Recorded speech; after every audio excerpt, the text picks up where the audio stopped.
Race of Champions is about to unfold at the Esprit Arena in Düsseldorf.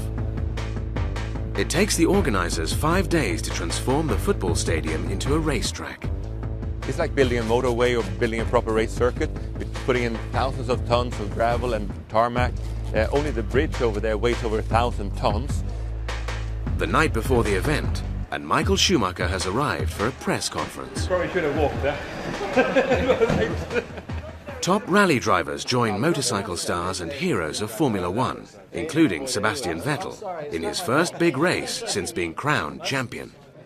The pair are working together against 7 other teams, driving for their countries.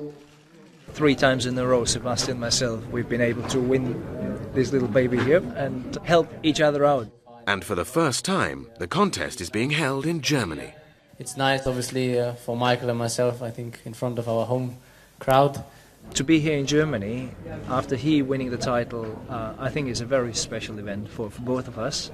It's a big challenge from all the other countries, but that's what we're here about. Have fun, challenge ourselves, and drive a little bit seriously for 1.5 minutes and then switch off again and enjoy it.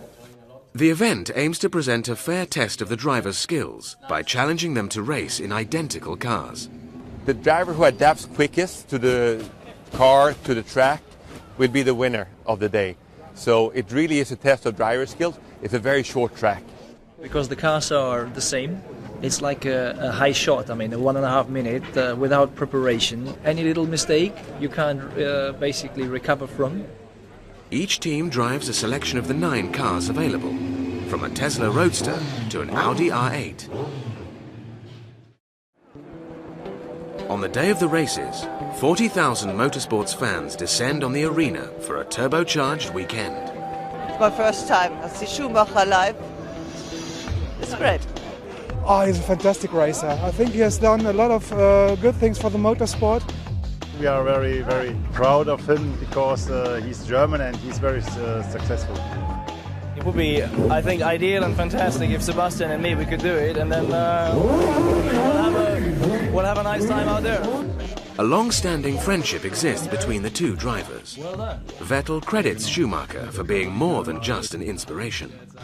Well, I mean, obviously he's now next to me, so I can't give him too much credit. But growing up and starting in go-karts, I was 7, 8, 9 years old when I first met him. And for all of us, it was the highlight of the season. He was there to, hand the trophies to us, and something you don't forget. They're always top guys fighting for the victory, but maybe there's one guy who is always there. And when it comes to motorsport and Formula One, this guy was and still is Michael. Shortly before the action begins, and the drivers are assembled in the locker room for a briefing. No, I think it's clear, but is there more than 2 teams that could make whatever? Only 2 teams. But yeah, I know, but physically that you do need a tie, that's why. It could be that you have 2 or 3 teams on the same number of heat victories. I think if you're German here, they take a second off too. So. At least. Yeah. And then it's helmets on, and the races begin.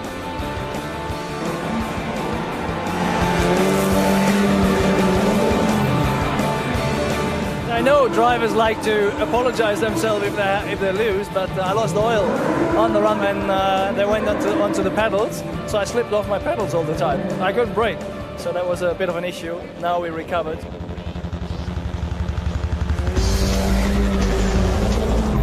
It's pure motorsport, it's pure fun.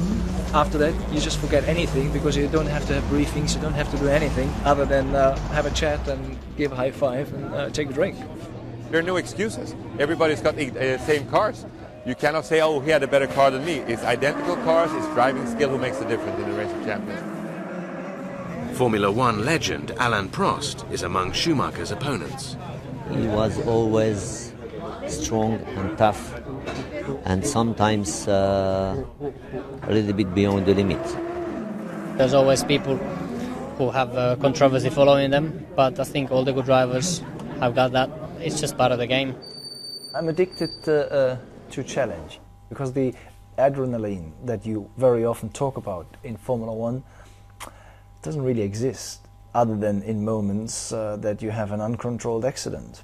Otherwise, you are in such controlled mode that you just get into the hype of running a car onto the point, onto the limit, that is pure pleasure and fun. After more than 30 races, the final comes down to a face-off between the Vettel-Schumacher partnership and Team Great Britain.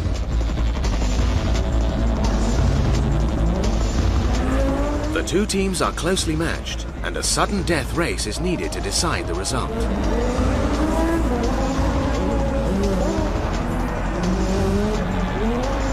In typical fighting spirit, Schumacher wins by a fraction, and Germany takes the Nations Cup for the 4th year in a row. You can never get bored of victories, especially if they're as sweet as now. I think it's unique to be able to see 7-time Formula One World Champion Schumacher together with Vettel, the young star who dreamed and had him as his idol when he was starting karting just around the corner here. To have them together, winning for Germany in front of the home crowd, pretty amazing feeling. You always feel within the passion, the fire inside the stomach, you know, which is very important. Schumacher's victory at the Race of Champions is no guarantee of future success in Formula One. His decision to return to the sport is still considered by many to be a gamble. And I feel I have the right to do what I enjoy. Whether I put in dispute my reputation, what I have done in the past, that's a question that you can see from many different angles. It's difficult, almost impossible for Michael to go back to the title, but if there's one driver who could be able to do it, I think it's Michael. He wants to have the challenge, so in a perverse way, walking straight back in and being straight at the top would have been great in some ways, but would have removed the challenge that he wanted to face. I certainly want to make it a successful return. This is my aim. I'm only happy if I'm back on the winning road.